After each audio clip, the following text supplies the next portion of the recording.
हरे कृष्णा, जय श्री हरि। भक्तों, आज हम सब एक पावन क्षण में एकत्र हुए हैं, जहाँ अवसर है निर्जला एकादशी व्रत के पारण का। वह दिन जब भक्तजन अपने व्रत को पूर्ण करते हैं और भगवान श्री हरि की कथा स्मरण और आशीर्वाद से स्वयं को धन्य करते हैं।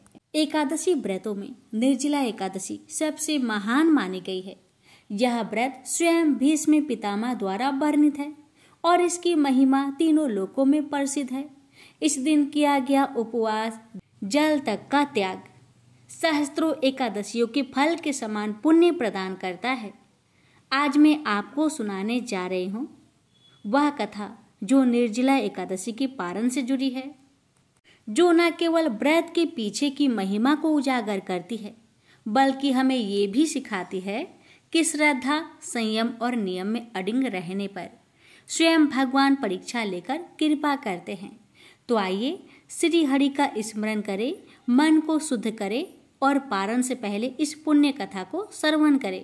प्रेम से बोलिए जय श्री हरि। तो एक बार श्री हरि विष्णु बैकुंठ में बैठे थे। लक्ष्मी जी ने देखा कि प्रभु चिंतन में डूबे हैं। पूछने पर प्रभु बोले, हे लक्ष्मी, मुझे आज बड़ी तीव्र भूख लगी है, पर ये भूख अन्न की नहीं, ये भक्ति की भूख है। लक्ष्मी जी ने कहा, भक्ति की भूख? प्रभु बोले, हाँ, भक्ति की भूख। मुझे कोई ऐसा भक्त चाहिए जो प्रेम से मुझे याद करे, नियम से एकादशी पर व्रत करे, तुलसी दल अर्पित करे और निष्काम भाव से मुझे पुकारे। उसी क्षण एक छोटे से गांव में एक वृद्ध महिला तुलसी की पत्ते तोड़ रही थी। हाथ कांप रहे थे पर मन स्थिर था। उसने तुलसी पत्ते को धोकर एक कटोरी में रखा और दीप जलाकर भगवान की मूर्ति के सामने बोली, हे नारायण, मेरे पास न फल है, न दूध, न द्रव। ये तुलसी दल ही मेरी सबसे बड़ी भेंट है। इसे प्रेम से स्वीकार करना प्रभु। उसी पल बैकुंठ में बैठे विष्णु भगवान मुस्कुराए और बोले, लक्ष्मी, यही है वह भक्ति जिसकी भूख मुझे थी। यह वृद्धा आज एकादशी पर जो प्रेम से तुलसी चढ़ा रही है, उसे मेरा हृदय जीत लिया। भक्तों, आज द्वादशी तिथि है, वह पावन दिन जब हम श्री हरि के चरणों में अपने व्रत का पारण अर्पित करते हैं। जैसे उस वृद्धा ने प्रेम से तुलसी चढ़ाई थी, वैसे ही हम आज प्रेम से अन्न जल अर्पित करेंगे और व्रत को पूर्ण करेंगे। इस द्वादशी पारण के साथ हम श्री हरि से यही प्रार्थना करते हैं कि वे हमारी भक्ति को स्वीकार करें और हमें सदा अपनी शरण मिले। प्रेम से बोलिए जय श्री हरि। क्षीर सागर में भगवान विष्णु शेष शैया पर शयन कर रहे थे। सागर में भयंकर गर्जना के साथ ऊंची ऊंची तरंगे उठ रही थी, पर उन तरंगों के कारण भगवान विष्णु के आराम में रंच मात्र भी बाधा नहीं हो रही थी। वे उन तरंगों और तरंगे की गर्जना से भी सुख से शयन कर रहे थे, जैसे उनके लिए कुछ हो ही नहीं रहा हो। सहसा भगवान विष्णु की नाभि से एक सुंदर कमल प्रफुल्लित हो उठा। उस कमल ने धीरे धीरे बढ़कर विशाल आकार धारण कर लिया। संयोग की बात, उसी समय वहां प्रजापति ब्रह्मा जी उपस्थित हुए। उन्हें विष्णु की नाभि से निकले हुए कमल को देखकर बड़ा विस्मय हुआ। उन्होंने विष्णु से नम्रता पूर्वक पूछा, भगवान, आपकी नाभि से यह कैसा कमल निकला हुआ है? क्षीर सागर में ऊंची ऊंची तरंगे क्यों उठ रही है? विष्णु ने उत्तर दिया, ब्रह्मा जी, आप यह सब कुछ देख रहे हैं, वह मेरे लिए कुछ भी नहीं है, क्योंकि यह सब कुछ मुझ में ही समाविष्ट है। छोड़िए इस बात को, कहिए आपकी स्थिति क्या है? ब्रह्मा जी ने उत्तर दिया, जो आपकी स्थिति है वही मेरी स्थिति है, आप चाहे तो स्वयं देख सकते हैं। विष्णु मुस्कुरा उठे। वे अत्यंत लघु रूप धारण कर मुख के द्वार ब्रह्मा के भीतर चले गए। उन्होंने वहां लोक लोक आदि देखे। वे उन सभी लोकों में परिभ्रमण करने लगे। जब सबको देख चुके तो पुनः बाहर निकल आए। उन्होंने ब्रह्मा जी से कहा, आपका तप अद्भुत है। आपकी तप शक्ति से आपके भीतर अनगिनत लोकों की रचना हुई है। आप धन्य है। ब्रह्मा जी के मन में गर्व का विकार उत्पन्न हो गया। उन्होंने भगवान विष्णु से कहा, आपने तो मेरे भीतर के लोकों को देख लिया, मैं भी आपके भीतर का ब्रह्मांड देखना चाहता हूँ। ब्रह्मा जी अपने कथन को समाप्त करते हुए लघु रूप धारण कर मुख के द्वार विष्णु भगवान के भीतर चले गए। उन्होंने विष्णु भगवान के भीतर देखा अनंत ब्रह्मांड, अनेक सूर्य, चंद्रमा, ग्रह और ग्रह। ब्रह्मा जी विस्मय के कारण सागर में डूब गए। उसी समय विष्णु को परिहास सूझा। उन्होंने ब्रह्मा जी को भ्रम में डालने के लिए अपने नेत्र बंद कर लिए।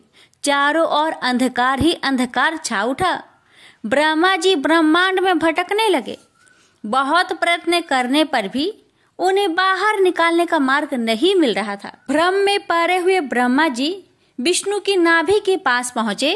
वे नाभि से निकले हुए कमल के द्वारा बाहर निकल आए। ब्रह्मा जी बाहर निकलकर कमल के ऊपर बैठ गए। वे गर्भ में डूबकर सोचने लगे कि विष्णु मुझे भीतर बंद कर लेना चाहते थे, पर मैंने भी उन्हें कैसा बनाया। मैं उनके न चाहने पर भी किस तरह बाहर निकल आया। ब्रह्मा जी का मन गर्व से फूल उठा। तभी वहां दो प्रचंड दैत्य उपस्थित हुए। उनमें एक का नाम था मधु और दूसरे का नाम था केटव। दोनों विशाल कमल की नाल को पकड़कर हिलाने लगे।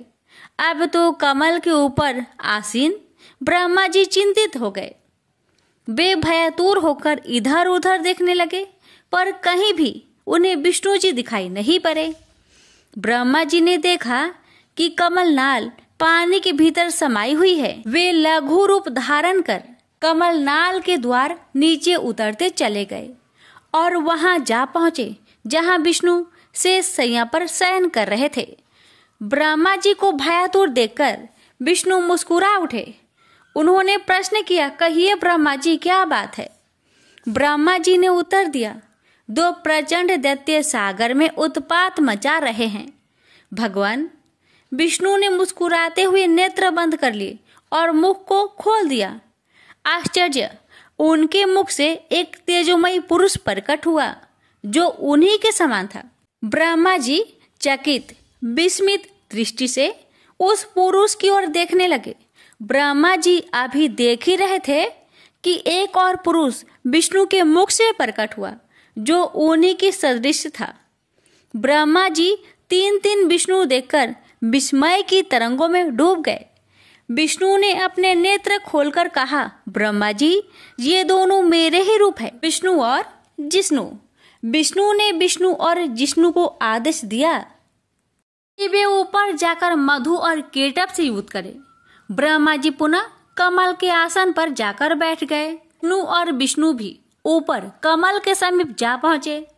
उन्होंने मधु और केटव दोनों को युद्ध के लिए ललकारा। मधु और केटव तो पहले से ही युद्ध के लिए उद्धत थे, पर वे अपने सामने दो दो विष्णु को देखकर विस्मित हो उठे। उन्हें समझ नहीं आ रहा था कि कौन विष्णु है और वे किसके साथ युद्ध करें। दोनों दैत्य कुछ दूरी पर चले गए और अदृश्य हो गए। ब्रह्मा जी ने सोचा कि दोनों दैत्य डरकर भाग गए होंगे, पर नहीं, वैसा नहीं हुआ। वे बड़े मायावी राक्षस थे। वो दोनों छिपकर योजना बना रहे थे। मधु और केटव ने अपनी शक्ति से विष्णु भगवान के रूप में अपने रूप को बदल लिया। दोनों विष्णु भगवान का रूप धारण करके ब्रह्मा जी के पास पहुंचे। ब्रह्मा जी तो अपने सामने चार चार विष्णु भगवान को देखकर चकरा गए। विष्णु रूपधारी मधु और केटव ने ब्रह्मा जी से कहा, देखो, हम तुम्हारे विष्णु से किसी प्रकार में कम नहीं है। मधु और केटव ने अपनी महत्ता प्रकट करने के लिए जल को स्थिर बना दिया। जल शीशे के समान कठोर हो गया था। जल में रहने वाले जीव जंतु छटपटाने लगे, बिलबिलाने लगे। विष्णु ने मधु केटव पर आक्रमण कर दिया। भयंकर युद्ध होने लगा। बहुत दिनों तक युद्ध चलता रहा। युद्ध का अंत नहीं होने को आ रहा था। कमल पर बैठे हुए ब्रह्मा जी घबरा रहे थे। ब्रह्मा जी की आकुलता को देखकर एक सुंदर स्त्री मोहिनी प्रकट हुई। उसके अंग अंग में सौंदर्य और मादकता टपक रही थी। मधु और केटब उसे देखते ही उस पर मोहित हो उठे और युद्ध करना भूल गए। विष्णु भगवान और जिष्णु ने अवसर पाकर मधु और केटब को मृत्यु की गोद में सुला दिया। दोनों की मृत्यु होते ही विष्णु और जिष्णु अदृश्य हो गए और मोहिनी भी अदृश्य हो गई। ब्रह्मा जी भय से मुक्त हो गए। वे विष्णु के समक्ष उपस्थित हुए। विष्णु ने मुस्कुराते हुए प्रश्न किया, कहिए अब तो कोई संकट नहीं है ना? ब्रह्मा जी के मन का गर्व ध्वस्त हो चुका था। उन्होंने सिर झुकाकर उत्तर दिया, प्रभु जिस पर आपकी कृपा हो उसके लिए संकट कैसा, पर भगवान की कृपा कैसे प्राप्त होती है? मन का अभिमान छोड़ने पर, सबको अपने समान समझने पर। प्रेम से बोलिए लक्ष्मी नारायण की जय। राजा अम्बरीश भगवान श्री हरि के परम भक्त थे।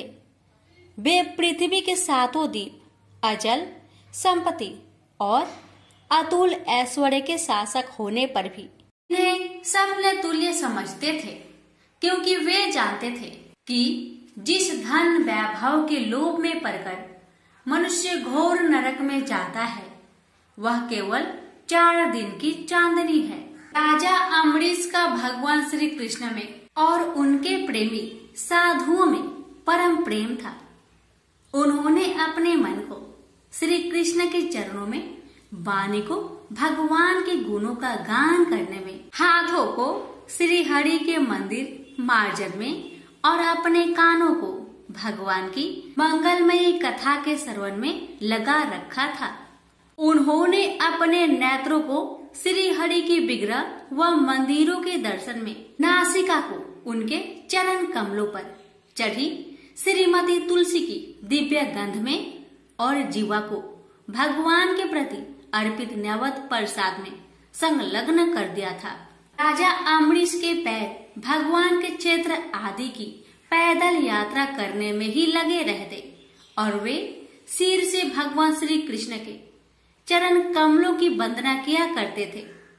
इस प्रकार उन्होंने अपने सारे कर्म यज्ञ पुरुष इंद्रियातीत भगवान के प्रति उन्हें सर्वोत्तम एवं सर्वरूप समझकर समर्पित कर दिए थे और भागवत भक्त ब्राह्मणों की आज्ञा अनुसार वे इस पृथ्वी का शासक करते थे।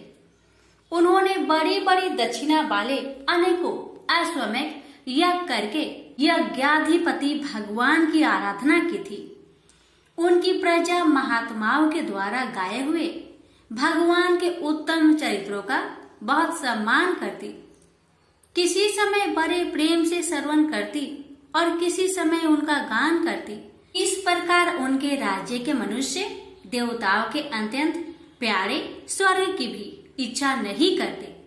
राजा अम्बरीश की अनन्य प्रेममयी भक्ति से प्रसन्न होकर भगवान ने उनकी रक्षा के लिए सुदर्शन चक्र को नियुक्त कर दिया था, जो विरोधियों को भयभीत करने वाला एवं भगवान भक्तों की रक्षा करने वाला है।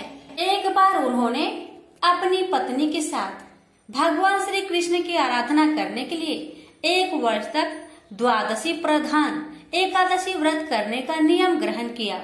उन्होंने 3 रात का उपवास किया और एक दिन यमुना जी में स्नान करके भगवान श्री कृष्ण की पूजा की। तत्पश्चात पहले ब्राह्मणों को स्वादिष्ट और अत्यंत गुणकारी भोजन कराकर उन लोगों के घर 60 करोड़ गौएं सुसज्जित करके भेज दी। जब ब्राह्मणों को सब कुछ मिल चुका, तब राजा ने उन लोगों से आज्ञा लेकर व्रत का पारण करने की तैयारी की। उसी समय श्राप और वरदान देने में समर्थ स्वयं दुर्वासा जी भी उनके यहाँ अतिथि रूप में पधारे। राजा अम्बरीश उन्हें देखते ही उठकर खड़े हो गए, आसन देकर बैठाया और विविध सामग्रियों से उनके चरणों में प्रणाम करके भोजन के लिए प्रार्थना की। दुर्वासा जी ने राजा अम्बरीश की प्रार्थना स्वीकार कर ली और इसके बाद आवश्यक कर्मों से निवृत्त होने के लिए वे नदी तट पर चले गए।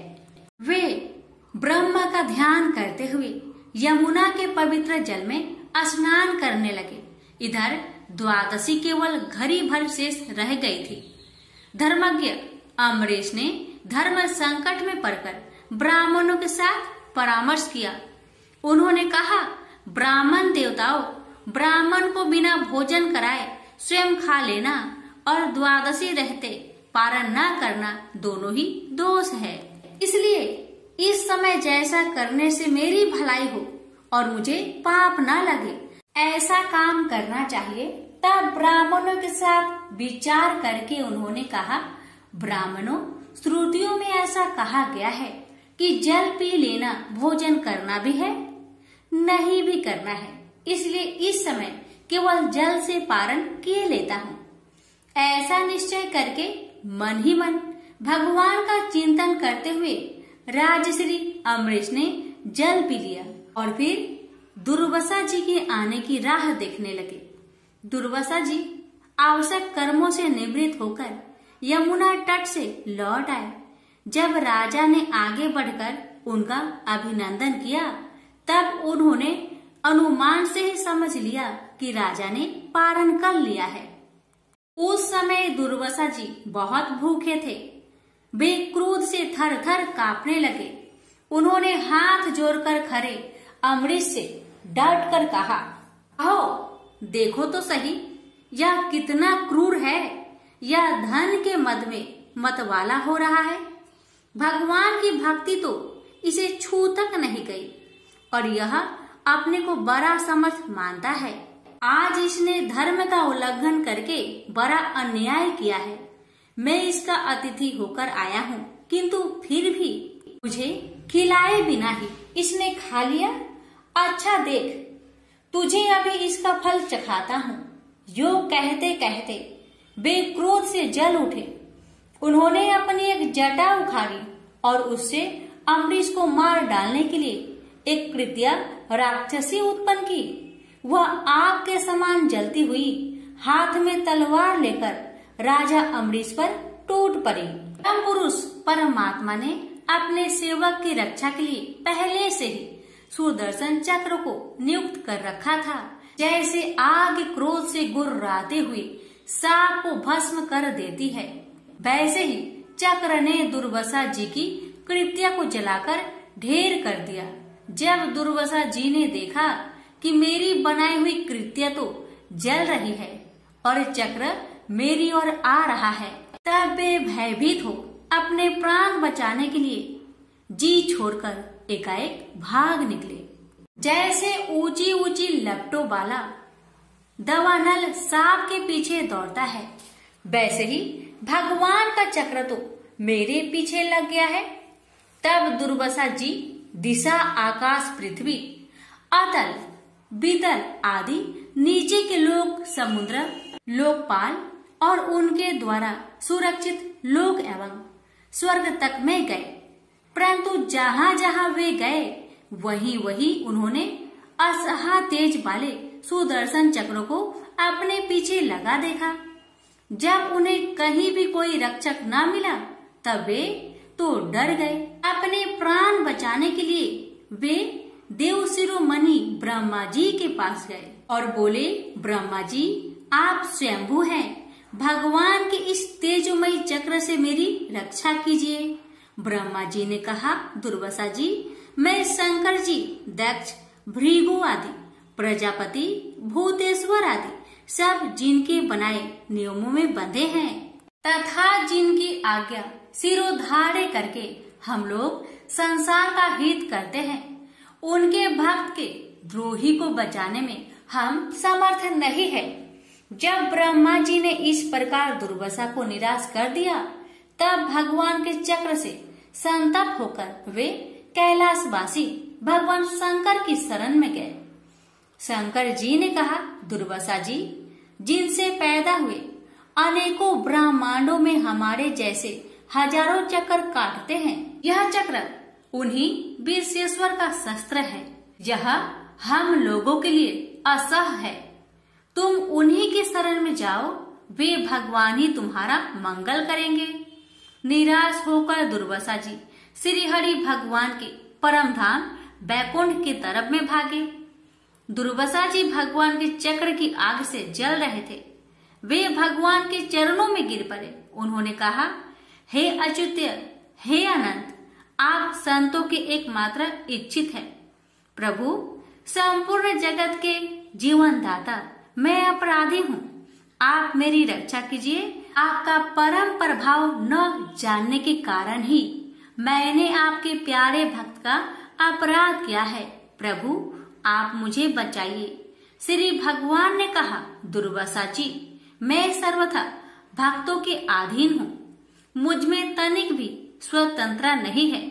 जो भक्त स्त्री, पुत्र, गृह, गुरुजन, प्राण, धन, इहलोक और परलोक सबको छोड़कर केवल मेरी शरण में आ गए हैं, उन्हें छोड़ने का संकल्प भी मैं कैसे कर सकता हूँ? इसमें संदेह नहीं कि ब्राह्मणों के लिए तपस्या और विद्या परम कल्याण के साधन है, परंतु यदि ब्राह्मण उद्दंड और अन्यायी हो जाए तो वे ही दोनों उल्टा फल देने लगते हैं। दुर्वासा जी सुनिए, मैं आपको एक उपाय बताता हूँ जिसका अनिष्ट करने से आपको इस विपत्ति में आना पड़ा है। आप उसी के पास जाइए, उनसे क्षमा मांगिए, तब आपको शांति मिलेगी। सुदर्शन चक्र की ज्वाला से जलते हुए दुर्वासा लौटकर राजा अम्बरीश के पास आए और उन्होंने अत्यंत दुखी होकर राजा के पैर पकड़ लिए। दुर्वासा जी की यह चेष्टा देखकर और उनके चरण पकड़ने से लज्जित होकर राजा अम्बरीश भगवान के चक्र की स्तुति करने लगे। अम्बरीश ने कहा, प्रभु सुदर्शन, आप अग्नि स्वरूप है, भगवान के प्यारे, हजार दांत वाले चक्र देवा, मैं आपको नमस्कार करता हूँ। समस्त अस्त्र शस्त्रों को नष्ट कर देने वाले एवं पृथ्वी के रक्षक, आप इन ब्राह्मण की रक्षा कीजिए। आप कृपा करके हमारे कुल के भाग्योदय के लिए दुर्वासा जी का कल्याण कीजिए। हमारे ऊपर यह आपका महान अनुग्रह होगा। यदि मैंने कुछ भी दान किया हो या किया हो अथवा अपने धर्म का पालन किया हो, यदि हमारे वंश के लोग ब्राह्मणों को ही अपना आराध्य देव समझते रहे हो तो दुर्वासा जी की जलन मिट जाए। भगवान समस्त गुणों के एकमात्र आश्रय स्थल है। यदि मैंने समस्त प्राणियों की आत्मा के रूप में उन्हें देखा हो और वे मुझ पर प्रसन्न हो तो दुर्वासा जी का हृदय की सारी जलन मिट जाए। अब राजा अम्बरीश ने दुर्वासा जी को सब ओर से जलाने वाले भगवान के सुदर्शन चक्र की इस प्रकार स्तुति की। तब उनका प्रार्थना से चक्र शांत हो गया। जब दुर्वासा चक्र की आग से मुक्त हो गए और उनका चित्त स्वस्थ हो गया, तब वे राजा अम्बरीश को अनेकानेक उत्तम आशीर्वाद देते हुए उनकी प्रशंसा करने लगे। दुर्वासा जी ने कहा, धन्य है, आज मैंने भगवान के प्रेमी भक्त का महत्व देखा। राजन, मैंने आपका अपराध किया, फिर भी आप मेरे लिए मंगल कामना ही कर रहे हैं। महाराज अम्बरीश, आपका हृदय करुणा भाव से परिपूर्ण है। आपने मेरे ऊपर महान अनुग्रह किया। अहो, आपने मेरे अपराध भुलाकर मेरी रक्षा की है। जब से दुर्वासा जी चक्र से जीवन रक्षा के लिए भाग रहे थे, तब से राजा अम्बरीश ने भोजन नहीं किया था। वे दुर्वासा जी के लौटने की राह देख रहे थे। अब उन्होंने दुर्वासा जी के चरण पकड़ लिए और उन्हें प्रसन्न करके विधि पूर्वक भोजन कराया। दुर्वासा जी ने बहुत ही संतुष्ट होकर राजा अम्बरीश के गुणों की प्रशंसा की और उनके बाद उनसे अनुमति लेकर आकाश मार्ग से प्रस्थान किया। जब सुदर्शन चक्र से भयभीत होकर दुर्वासा जी भाग रहे थे, तब से लेकर उनके लौटने तक 1 वर्ष का समय बीत गया था। इतने दिनों तक राजा अम्बरीश उनके दर्शन की आकांक्षा से केवल जल पीकर रहे। दुर्वासा जी के जाने के बाद उनके भोजन से बचे हुए अत्यंत पवित्र अन्न को राजा ने सपरिवार ग्रहण किया। कुछ वर्ष बीतने पर राजा अम्बरीश ने अपने ही समान भक्त पुत्रों पर राज्य का भार छोड़ दिया और स्वयं वन में चले गए। वहां वे बड़ी दृढ़ता के साथ आत्म स्वरूप भगवान में अपना मन लगाकर गुणों के प्रवाह रूपी संसार से मुक्त हो गए। प्रेम से बोलिए लक्ष्मी नारायण की जय। एक बार देवराज इंद्र देवगुरु बृहस्पति के साथ भगवान शिव का दर्शन करने कैलाश गए। महादेव ने दोनों की परीक्षा लेनी चाहिए, इसलिए रूप बदलकर अवधूत बन गए। उनके शरीर पर कोई वस्त्र न था। उनका शरीर जलती हुई अग्नि के समान धधक रहा था और अत्यंत भयंकर नजर आते थे। अवधूत दोनों के रास्ते में खड़े हो गए। इंद्र ने एक विचित्र पुरुष को रास्ते में खड़े देखा तो चौंके। इंद्र को देवराज होने पर गर्व घेरने लगा। उन्होंने उस भयंकर पुरुष से पूछा, तुम कौन हो? भगवान शिव अभी कैलाश पर विराज रहे हैं या कहीं भ्रमण पर है? मैं उनके दर्शन के लिए आया हूँ। इंद्र ने कई प्रश्न किए, लेकिन वह पुरुष योगियों के समान मौन ही रहे। इंद्र को लगा कि एक साधारण प्राणी उनका अपमान कर रहा है।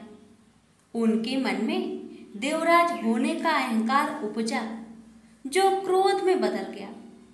इंद्र ने कहा, मेरे बराबर अनुरोध करने पर भी तू कुछ नहीं बोलकर मेरा अपमान कर रहा है।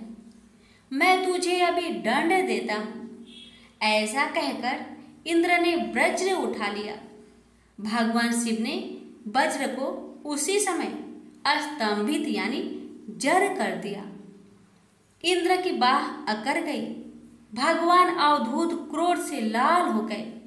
बृहस्पति उनके चेहरे पर आई क्रोध की ज्वाला को देखकर समझ गए कि ऐसा प्रचंड स्वरूप महादेव के अतिरिक्त किसी का नहीं हो सकता।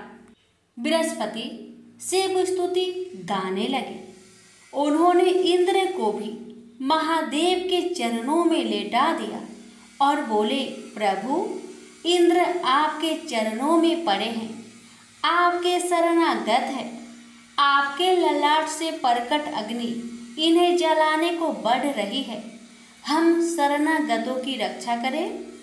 बृहस्पति ने विनती की, प्रभु, भक्तों पर आपकी सदा कृपा बरसती है। आप भक्त वत्सल और सर्वसम्मत है। आप इस तेज को कहीं और स्थान दे दीजिए ताकि इंद्र के प्राणों की रक्षा हो। भगवान रुद्र ने कहा, बृहस्पति, मैं तुम पर बहुत प्रसन्न हूँ। इंद्र को जीवन दान देने के कारण तुम्हारा एक नाम जीव भी होगा। मेरे तीसरे नेत्र से प्रकट इस अग्नि का ताप देवता सहन नहीं कर सकते, इसलिए मैं इसको बहुत दूर छोड़ूंगा। महादेव ने उस तेज को हाथ में धारण कर समुद्र में फेंक दिया। वहां फेंके जाते ही भगवान शिव का वह तेज तत्काल एक बालक के रूप में परिवर्तित हो गया। सिंधु से उद्भव होने के कारण उसका नाम सिंधु पुत्र जलंधर प्रसिद्ध हुआ। जलंधर जिसका नाम शंखचूड़ भी हुआ, शिव के तेज से उत्पन्न हुआ था। इस कारण परम शक्तियों से संपन्न था। वह देवों से भी ज्यादा शक्तिवान था। वह उस तेज से पैदा हुआ था जो इंद्र को समाप्त करने वाला था। इसलिए असुरों ने उसे अपना राजा बनाया। अवधूत रूप में यह लीला करने के बाद महादेव अंतर्ध्यान हो गए। इंद्र के गर्व का भंजन भी हुआ, भगवान के दर्शन भी हो गए। तुलसी से जुड़ी एक कथा बहुत प्रचलित है। श्रीमद् देवी भागवत पुराण में इनके अवतरण की दिव्य लीला कथा भी बनाई गई है। एक बार शिव ने अपने तेज को समुद्र में फेंक दिया था। उससे एक महातेजस्वी बालक ने जन्म लिया। यह बालक आगे चलकर जालंधर के नाम से पराक्रमी दैत्य राजा बना। इसकी राजधानी का नाम जालंधर नगरी था। दैत्यराज काल नेमि की कन्या वृंदा का विवाह जालंधर से हुआ। जालंधर महाराक्षस था। अपनी सत्ता के मद में चूर उसने माता लक्ष्मी को पाने की कामना से युद्ध किया, परंतु समुद्र से ही उत्पन्न होने के कारण माता लक्ष्मी ने उसे अपने भाई के रूप में स्वीकार किया। वहां से पराजित होकर वह देवी पार्वती को पाने की लालसा से कैलाश पर्वत पर गया। भगवान देवाधिदेव शिव का ही रूप धरकर माता पार्वती के समीप गया, परंतु मां ने अपने योग बल से उसे तुरंत पहचान लिया तथा वहां से अंतर्ध्यान हो गई। देवी पार्वती ने क्रोध होकर सारा वृत्तांत भगवान विष्णु को सुनाया। जालंधर की पत्नी वृंदा अत्यंत पतिव्रता स्त्री थी। उसी के पतिव्रत धर्म की शक्ति से जालंधर ना तो मारा जाता था और ना ही पराजित होता था। इसलिए जालंधर का नाश करने के लिए वृंदा के पतिव्रत धर्म को भंग करना बहुत जरूरी था। इसी कारण भगवान विष्णु ऋषि का भेष धारण कर वन में जा पहुँचे, जहाँ वृंदा अकेली भ्रमण कर रही थी। भगवान के साथ दो मायावी राक्षस भी थे, जिन्हें देखकर वृंदा भयभीत हो गई। ऋषि ने वृंदा के सामने पल में दोनों को भस्म कर दिया।